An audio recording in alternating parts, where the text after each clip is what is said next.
Agora é o Evangelho segundo Jesus, o Evangelho da graça, o Evangelho da inclusão, porque nós somos salvos. Nós somos salvos pela solidariedade de Deus em Cristo Jesus. Porque Deus estava em Cristo reconciliando o mundo consigo mesmo, não imputando aos homens as suas transgressões. Por quê? Porque Deus ama o mundo de tal maneira que Ele deu o seu Filho, que tira o pecado do mundo. Ele deu eternamente. Não é recolhível, não é algo que se possa retroagir, está feito, está consumado. Desculpa quem não gosta de ressurreição, de amor e de vida eterna.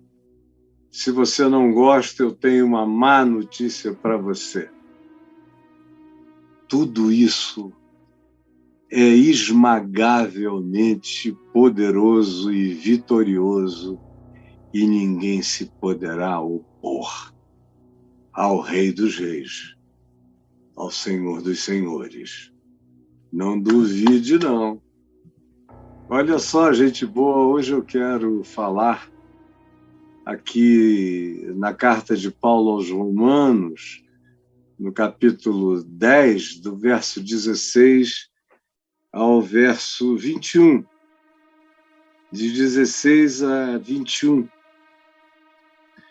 E é o ambiente antecedente e depois contínuo, imediato, é Paulo falando sobre o povo de Israel, o povo da promessa e o povo da revelação de Deus através dos profetas, e mantidas essas revelações pela sua concreção nas Escrituras.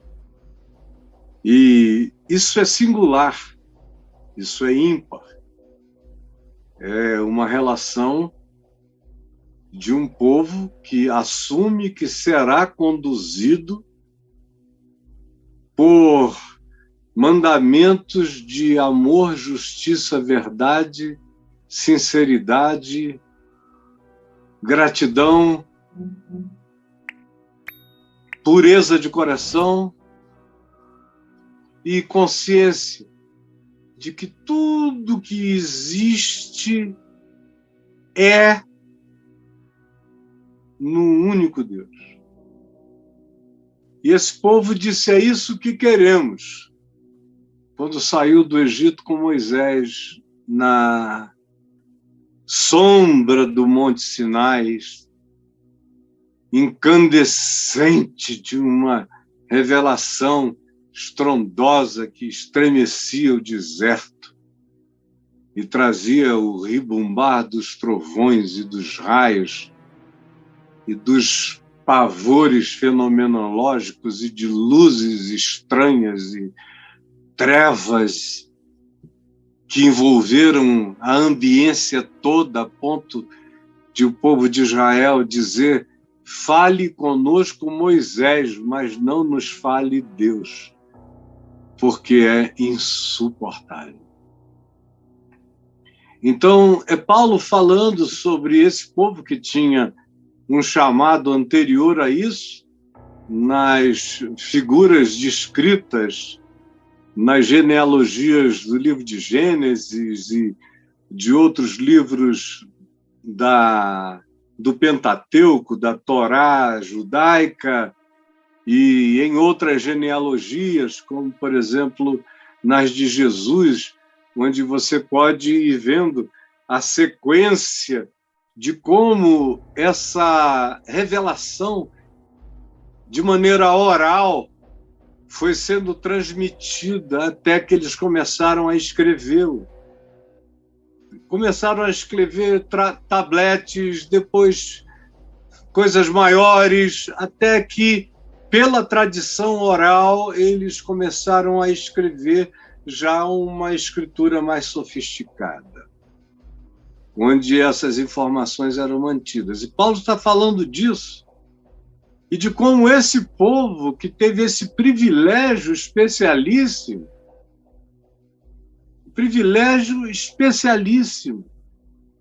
todavia, era de coração duro, perverso, recalcitrante, que fazia pouco da revelação divina. E as histórias da Bíblia são a respeito desse povo, e praticamente todas as histórias são a respeito da desobediência desse povo e de como Deus os enfrenta com a sua palavra, e como eles não conseguem andar no caminho e logo, logo se tornam piores do que foram antes. E é o próprio Deus quem diz, através dos profetas, que eles se tornavam muito piores do que os piores povos que existiam à volta deles. É insistente essa repetição. E Paulo está aqui agora escrevendo para um grupo onde tem judeus, onde tem não-judeus e onde tem pessoas que, apesar de serem judias, entenderam o evangelho da graça na sua liberdade, e pessoas que, apesar de serem cristãs, estavam ainda presas, algumas delas, a tradições do judaísmo que tinham perdido a validade depois de Jesus, da cruz e da ressurreição. Tudo tinha sido rasgado na cruz. Então, é nesse ambiente que ele está conversando. Essa é a ambivalência do público. Ele não estava pensando em mais ninguém. Se você quiser saber quem eram essas pessoas, ele menciona muitas delas aqui pelo nome.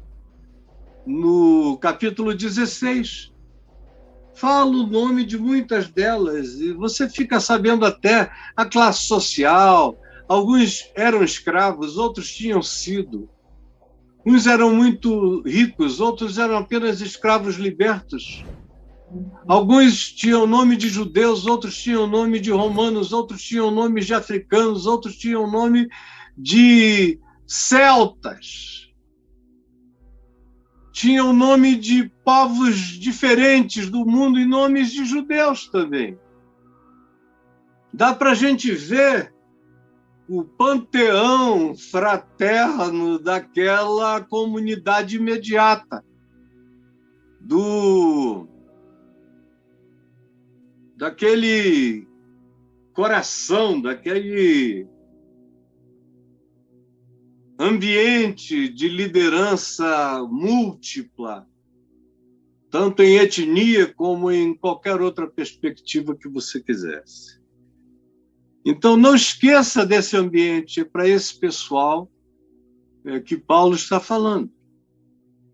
E ele diz, depois de chamar as pessoas a pregarem, a advertir e afirmar que se alguém com a sua boca confessa Jesus como Senhor e no seu coração crê que Deus o ressuscitou de entre os mortos, esse é salvo.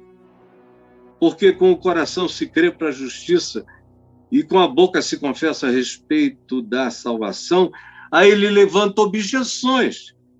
A objeção afirma o seguinte: essa aqui não é uma objeção, é uma garantia.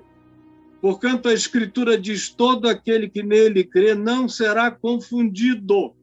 Creu nele, entende tudo, olha pelo ângulo da pedra angular e tira o prumo e tira o nível e sabe para onde está indo.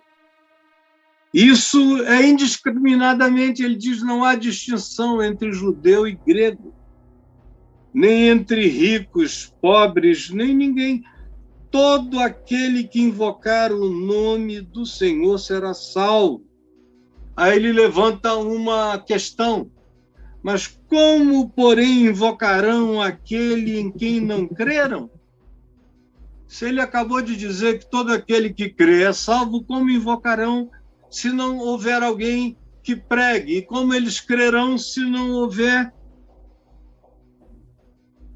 aqueles que, de fato, cheguem até eles e anunciem a palavra para que eles, ouvindo, entendam e creiam? Como crerão naquele de quem nada ouviram? E como ouvirão se alguém não se levantar, falar e pregue?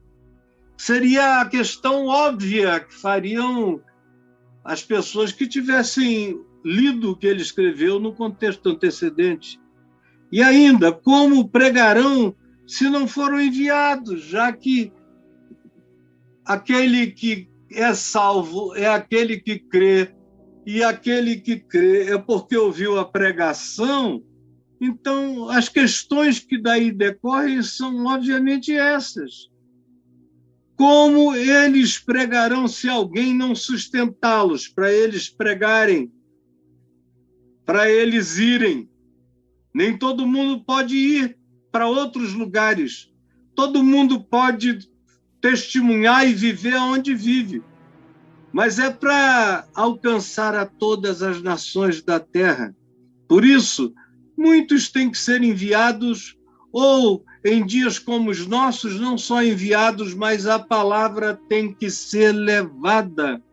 Como está escrito, quão formosos são os pés dos que anunciam boas novas, dos que deixam as pegadas do evangelho por onde passam. É o significado disso. Bem-aventurados, felizes esses que deixam as pegadas, deixam as digitais, deixam as impressões do evangelho, aonde quer que estejam, aonde quer que passem. E então, se diz, mas nem todos obedeceram ao evangelho, que é uma afirmação que tem gente fazendo aqui agora, dizendo, pô, tá legal, mas um bocado de gente não obedeceu. Pois Isaías diz, citam Isaías 53, Senhor, quem creu na nossa pregação? Quem creu? E assim, Paulo diz, a fé vem pela pregação, porque se diz e se pergunta, quem creu na nossa pregação? É porque a fé deve vir pela pregação.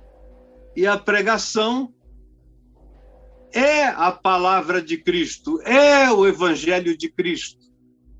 Então, o evangelho de Cristo precisa ser anunciado. É uma dedução absolutamente óbvia. Aí Paulo entra naquilo que ele diz que seria óbvio concluir e diz, mas perguntou, porventura não ouviram? Essa questão persiste de que eles só ouvirão se alguns forem lá, falarem a língua deles, interpretarem para eles. Esse é o único caminho de Deus. Jesus é o único caminho de Deus, mas o único caminho de Deus no mundo é a pregação de quem der na veneta de pregar. Se pessoas não enlouquecerem e saírem por aí pregando não o que eles gostam, mas o genuíno e verdadeiro evangelho, então Deus fica sem alternativa no mundo? Deus fica sem alternativa na terra? É a pergunta que Paulo está fazendo quando ele diz: mas pergunto, porventura não ouviram? A resposta dele é sim. Todo mundo ouviu, por certo ouviram. Não apenas os judeus. Mas olha o que o Salmo 19 diz, e é um salmo que fala da natureza, de que a natureza, os céus proclamam a glória de Deus, o firmamento anuncia a obra das suas mãos. Um dia fala de sabedoria, outro dia, uma noite ensina conhecimento a outra noite. E assim, esse conhecimento de Deus, esse sussurro de Deus, essa voz de Deus vai agindo no tempo, vai agindo na existência, vai agindo na dor, vai agindo no sofrimento, vai agindo no nascimento, vai agindo na compreensão súbita, vai agindo em sonhos, vai agindo em exemplos, vai agindo nos impensáveis da existência, que são todos comunicação e palavra de Deus, porque Deus não está preso apenas aos códigos linguísticos, nem à boa vontade de ninguém que queira ajudá-lo indo pregar o Evangelho. Ele quer que eu vá e pregue em todo mundo, mas porque eu amo a Ele. E Ele disse, então, cuida dos meus cordeirinhos por amor. Vai e acolhe. Sê um bom pastor na vida. Qualquer um que queira ser, pode ser. Então, o argumento do encurralamento de Deus na boa vontade humana está derrubado. A boa vontade humana é um privilégio humano, não é uma limitação divina. Deus fala por todos os meios, de todos os modos, e o Espírito Santo está livre, trabalhando de maneira inconcebível, falando em todas as línguas, usando todos os meios, modos e circunstâncias, e usando todas as formas de verdadeira sabedoria da terra para se comunicar com todos os homens. E usando todos os fenômenos da existência humana para falar com todos os homens. É o que Paulo está dizendo quando usa o Salmo 19, que é um salmo de natureza e criação, para concluir com ele e dizer sim, por certo ouviram, porque está escrito, por toda a terra se fez ouvir a sua voz e as suas palavras até aos confins do mundo.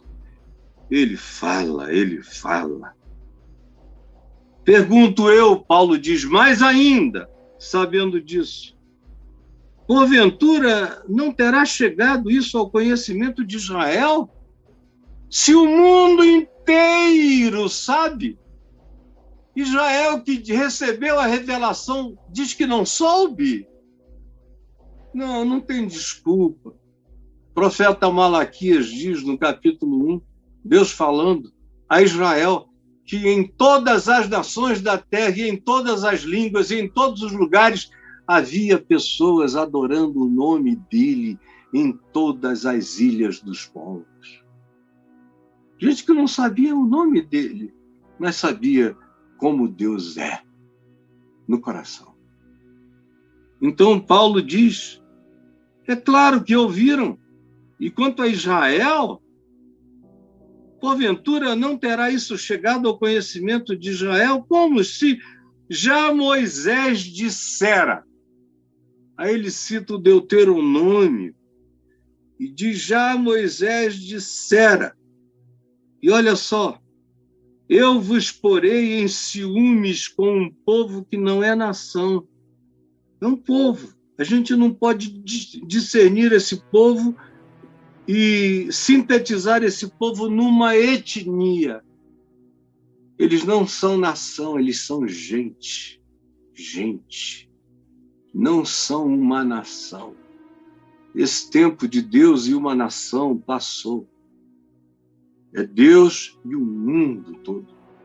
Amou o mundo todo, todos, e não faz acepção de pessoas.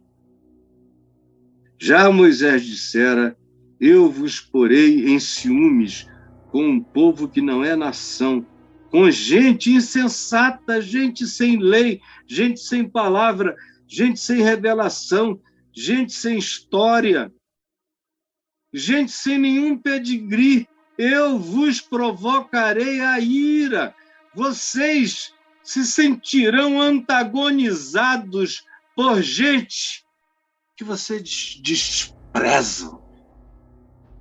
Como eu já me senti muitas vezes em Israel, desprezado por judeus, especialmente quando você tenta ir e entrar num bairro de hiperreligiosos, de gente absolutamente ultra-ortodoxa, e às vezes você leva pedradas, é ameaçado. Eu tenho tantas histórias para contar que não vale nem a pena começar. E olha que hoje é no século XX, onde existem leis, inclusive dentro dos bairros deles.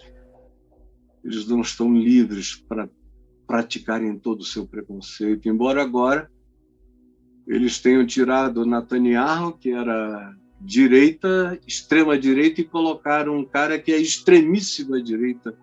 Eles tiraram o ruim e puseram o pior. E que Deus tenha misericórdia de Israel e dos palestinos nesses próximos 2 anos de ações provavelmente mais radicais ainda, como essa que iniciou hoje na porta de Damasco.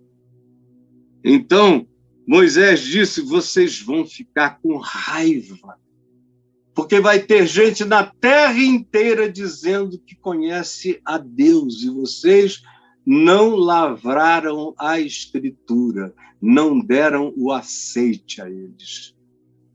E vão ficar com raiva dessa gente. E Isaías, Paulo diz, a mais ainda se atreve. Moisés disse isso: olha, vocês são a etnia de Deus, são a nação de Deus. Olha, eu vou colocar vocês em ciúmes com gente que não é povo, que não é etnia, gente espalhada com gente amorfa de todos os lugares da terra. Agora, Isaías vai mais longe ainda. Ele ainda diz: isso a mais Isaías se atreve, misturando Deus e o profeta. É palavra de Deus, mas é atrevimento do profeta. Isaías a mais se atreve e diz: fui achado. Agora é Deus falando pelo atrevimento de Isaías, que se atreve a dizer isso na cara dos religiosos no templo. No templo, Isaías tinha acesso a toda essa classe sacerdotal e a toda a academia de Israel. Ele diz isso na cara dos soberanos da religião. Isaías a mais se atreve em nome do Senhor e diz: fui achado, é Deus falando agora, fui achado pelos que não me procuravam. Fui achado pelos que não me procuravam. Revelei-me aos que não perguntavam por mim. Olha que coisa mais doida. Como Paulo está dizendo: olha, eu prego, você prega, a gente tem que pregar, é nosso privilégio.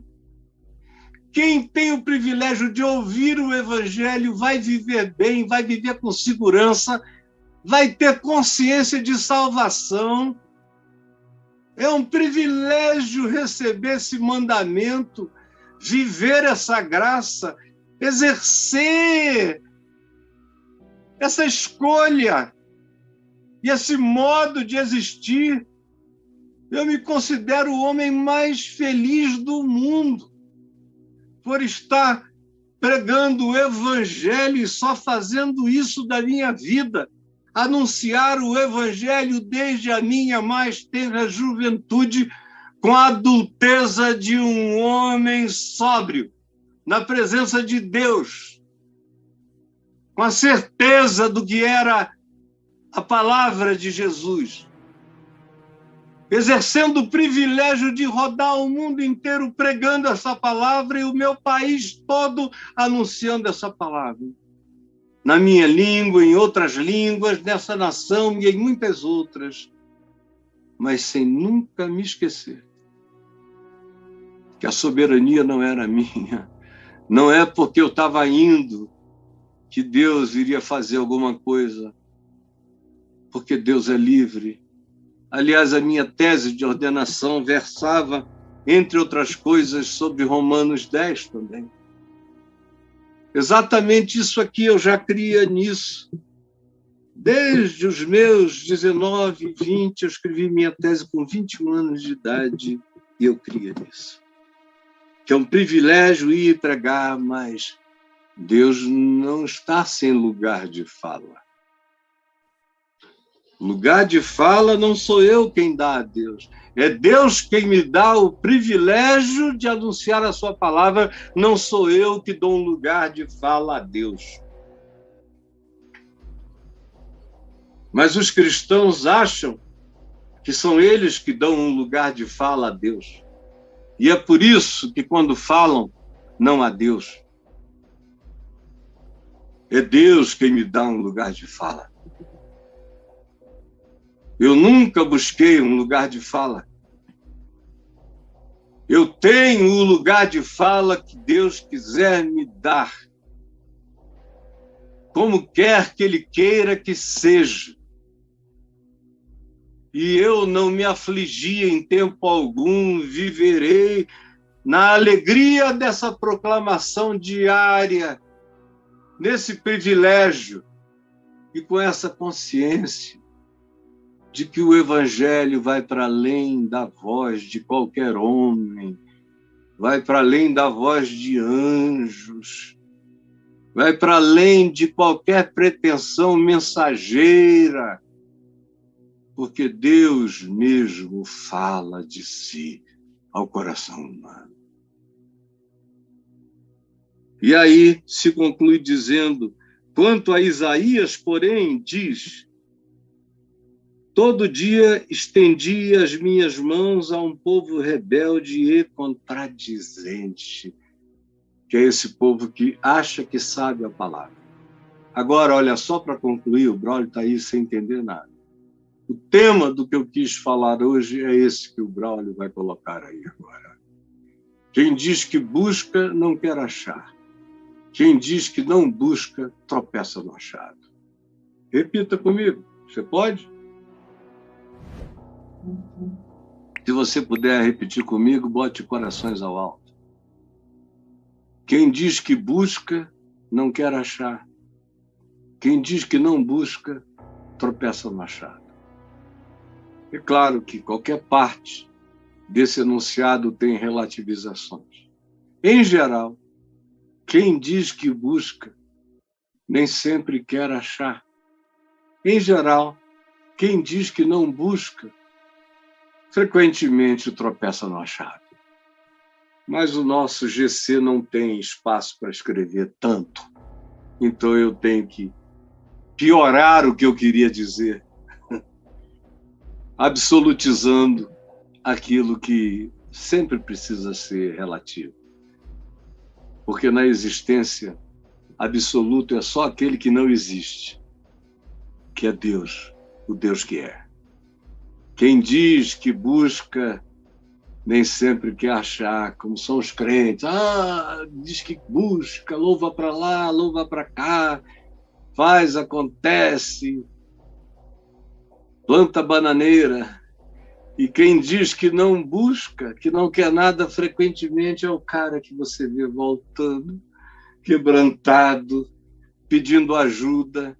A minha vida inteira eu tenho sido surpreendido por essa realidade.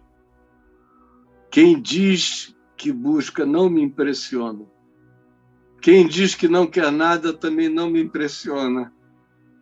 Porque eu já vi tanta gente que diz que busca, que na realidade não quer achar coisa nenhuma.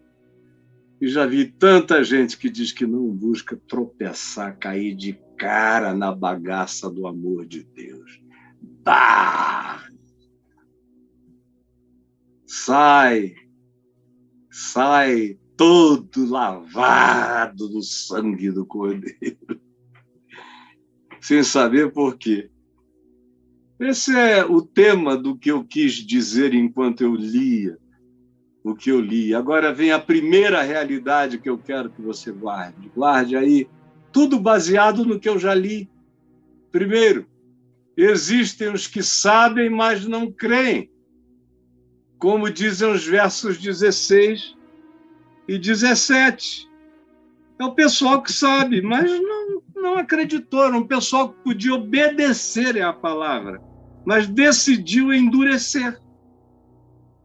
Segunda realidade, você encontra aqueles que existem e, na realidade, existem aqueles que não receberam a informação, mas tiveram a intuição. Está aí no verso 18. Porventura não ouviram? Aí é quando ele cita o Salmo 19, a natureza falando de Deus como um evangelho divino no coração de homens perdidos na história. E aí há uma corroboração enorme de afirmações sobre isso. Enorme. Dessa ordem de Melquisedeque. Deus falando ao coração humano. E o verso 18 diz, é claro que sim. Israel sabia, mas não quis obedecer. Mas existem aqueles que não receberam nenhuma informação, mas seguiram a intuição, ouviram a voz de Deus no coração, sem nenhuma precisão histórica, geopolítica, sem nenhum detalhamento, mas eles ouviram e seguiram e obedeceram os princípios do amor, da verdade, da justiça, com sinceridade. E fizeram o melhor que puderam da luz que receberam.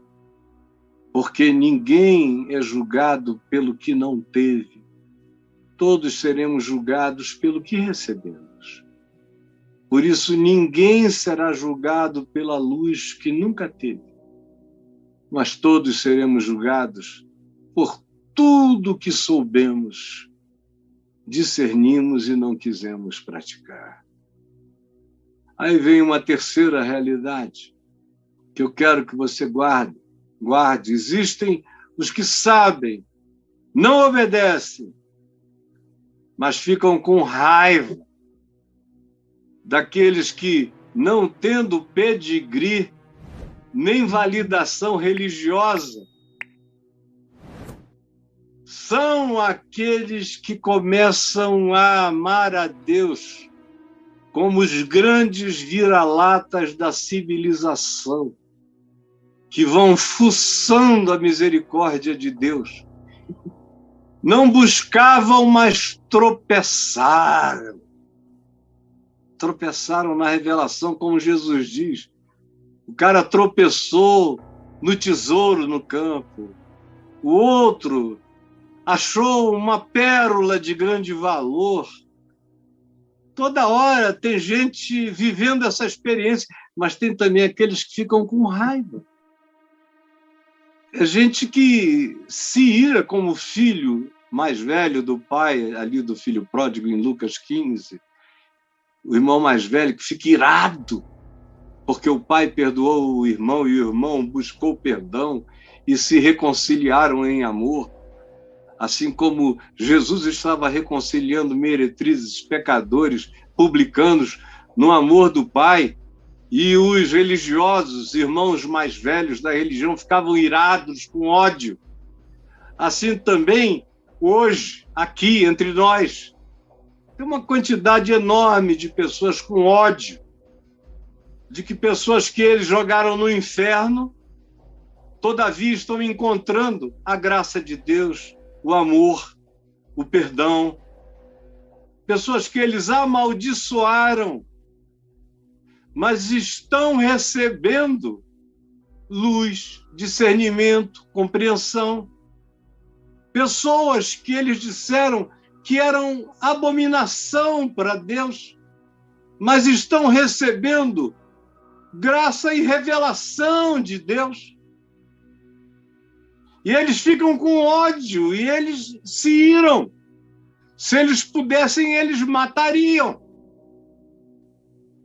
E eles odeiam quem quer que ensine assim, tanto quanto odeiam qualquer um desses desprezados que não se importem com o desprezo humano, mas creiam de todo o coração no acolhimento divino, que creiam na pregação desse que foi traspassado, humilhado, desprezado, julgado,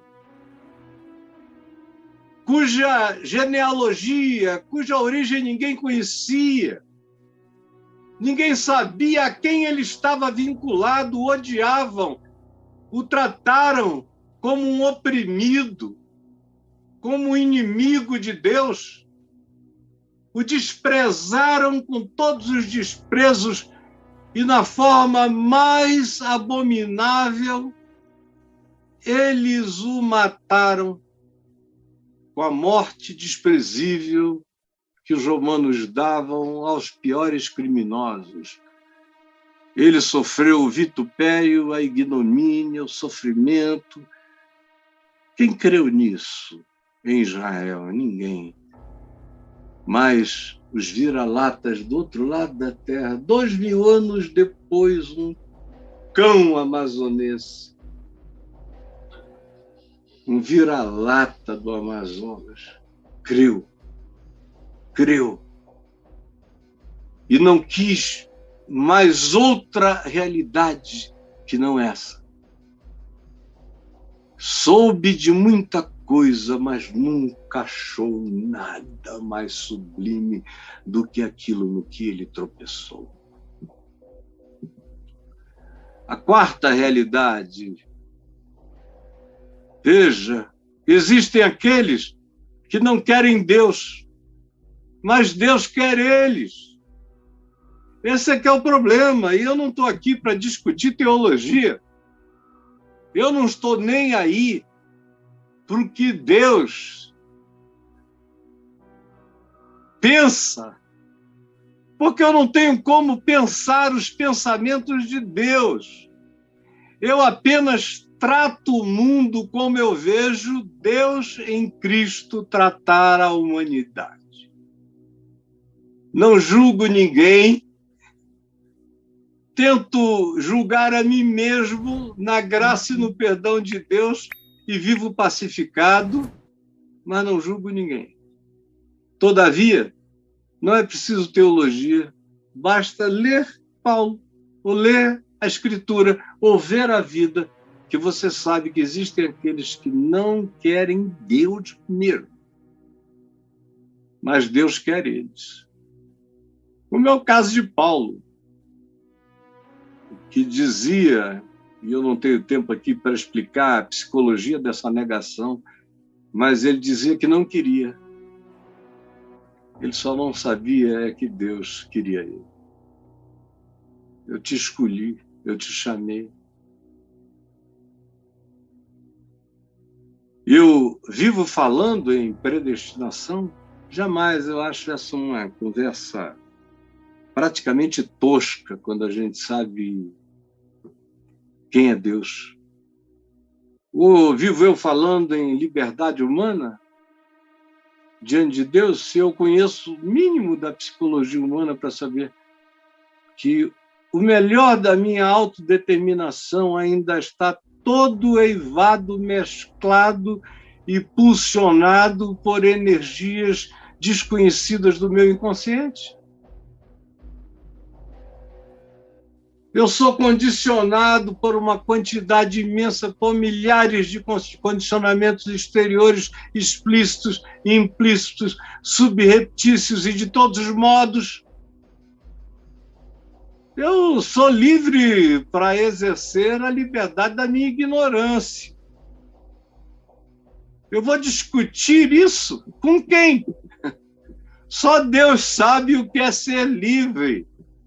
E só Deus em Jesus nos ensina como é o caminho de um ser humano livre. O resto, desculpa, pode trazer iluminismo, renascença, reforma protestante, o que você quiser de artes modernas, de pensamentos recentes, de psicologias eclodidas na pandemia, o que você quiser, já nasce com atraso. Porque existe algo que está para além de toda explicação, que tem a ver com a liberdade de Deus pular com os dois pés frequentemente no peito daquele que anda dizendo: eu não creio nele. São crentes ao avesso, o negam com regularidade insistente e contínua. É uma negação que justamente é e se torna uma invocação. Negações, negações, negações. Enquanto são fruto da ignorância, são só negações. Mas quando são frutos da recalcitrância, elas se transformam numa invocação. Quando a gente passa o dia negando o mal nos alcança. Quando a gente passa o dia inteiro negando a Deus, Deus atropela a gente com essa graça de salvação. E aí, em quinto lugar, guarde isso, que eu acabei de falar, está no verso 20, que é esse atrevimento de Isaías: fui achado pelos que não me procuravam, revelei-me aos que não perguntavam por mim. E em quinto lugar, existem aqueles que tinham toda a intimidade, mas escolheram a insanidade. Gente que, meu Deus, tudo que não faltou a eles foi intimidade, chance, possibilidade, estava tudo escancarado. Mas eles escolheram viver seguindo seus próprios caminhos. Viveram seguindo seus próprios pensamentos, sentimentos, emoções e conturbações que produzem insanidade nas expressões variadas da vida. Por isso é que eu digo que existem aqueles que tinham toda a chance de intimidade, mas escolheram a insanidade.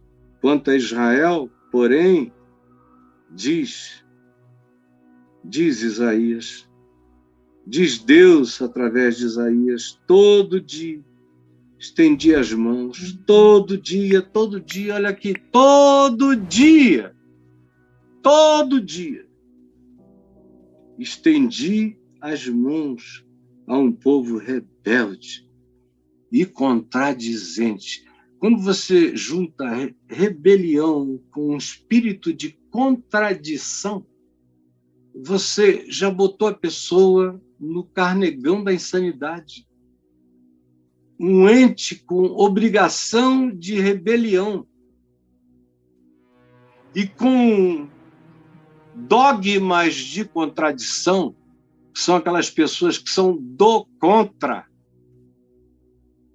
mergulharam na insanidade. Elas podem ser completamente funcionais, mas elas são justamente aquelas que todo dia a gente diz: meu Deus, eu não entendo o doutor fulano, opera tão bem, eu não entendo doutora fulana, eu não entendo o engenheiro fulano, eu não entendo Beltrano, eu não entendo o cara XYZ de conhecimento disso e daquilo, eu não entendo o matemático, o economista que consegue advogar essa causa e defender essa loucura. Por quê? Porque existem aqueles que, quando desprezam a intimidade que poderiam ter com Deus por todas as informações do Evangelho adquiridas, mas escolhem não abraçar a intimidade, na mesma medida em que recusam a intimidade, mergulham na mesma medida na insanidade. Porque a única coisa que me dá sanidade mental é a minha harmonia com o amor de Deus, na pacificação no amor de Deus. O que não é isso é desvio de sanidade. Já começa a me botar num terreno de insanidade crescentemente manifesta, embora muitas vezes de modo muito sutil e muito gradativo, mas é lá que você vai chegando cada vez mais. Todo dia estendi as mãos a um povo rebelde e contradizente, um pessoal do contra, um pessoal que não quer, eles têm chance, mas desprezam a intimidade. Por isso se tornam estúpidos, burros, empedram o discernimento e a percepção, se tornam toscos, se tornam espiritualmente ogros, se tornam desumanos, se tornam impermeáveis, duros de coração. Jesus, eu só tenho isso. E eu entrego o que eu tenho na noite de hoje. E eu te peço que essa palavra se torne eterna e rebumbante, e salvadora e iluminadora no coração de milhares e milhares de pessoas que ouvirão cada palavra, hoje e durante muitos anos. Eu sei que assim será, porque é assim que tem sido, em nome de Jesus. Amém e amém.